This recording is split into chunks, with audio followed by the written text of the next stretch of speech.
రేవంత్ రెడ్డికి కాంగ్రెస్కి ఏం చేసేవాళ్ళు? కేసీఆర్ గారు కుటుంబ పాలన రాష్ట్రాన్ని సర్వనాశనం చేసింది. రేవంత్ రెడ్డి వచ్చిన తర్వాత తమ పాలన అప్పులు ఎక్కువైపోతుంది, అభివృద్ధి తగ్గిపోయింది, మీరందరూ రోజుల్లో పడిపోయారు. మీరు కోరుతుంది ఏంటి? కులం బంగారం ఇస్తానన్నారు, మీకు ఇచ్చారా? అడుగుతున్నారు మీరు. కనీసం కులం బంగారం కూడా అడగట్లేదు రేవంత్ రెడ్డి. మీరు నువ్వు ఇస్తానందుకు కులం బంగారం ఏమైంది? అది లేదు. రైతు బంధు ఏమైంది? అది లేదు. నిరుద్యోగ వృత్తి ఏమైంది? అది లేదు.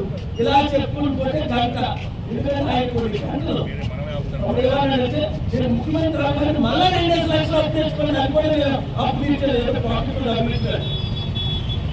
అన్ని వాగ్దానాలు తేడా బట్టి నేను ఇప్పుడు అందులో దిగాను. మీ కొరకు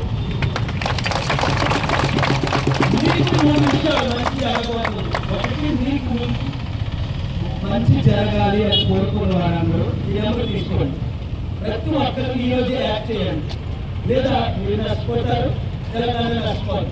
నష్టపోకూడదు, మీరు బాగుపడాలి, మీకు రెగ్యులరైజ్ అవ్వాలి అంటే, మీ ద్వారా తెలంగాణ అభివృద్ధి చెందాలి అంటే మీరు 2 పనులు చేయాలి. ముందు నెంబర్ తీసుకోండి, 75 అందులో రికార్డ్ చేసుకోండి. మీరు నెంబరే తీసుకోకపోతే మీ ఆయన బాగా డబ్బులు సంపాదిస్తున్నారని అర్థం. బాబు మీరే తీసుకున్నాయి 7569441275. మీడియా మిత్రులు మిమ్మల్ని ఎంత ప్రేమించారో ఇదే రుజువు. మండు టెండలో 2 గంటలకి ఆ రోడ్డు మీద నిలబడ్డారు మీ కొరకు. ఎందుకు? ఈ మెసేజ్ తమ్ముడు రేవంత్ రెడ్డికి వెంటనే వెళ్ళిపోవాలి, వెంటనే ఆయన సంతకం పెట్టాలి, రెగ్యులర్ చేయాలి.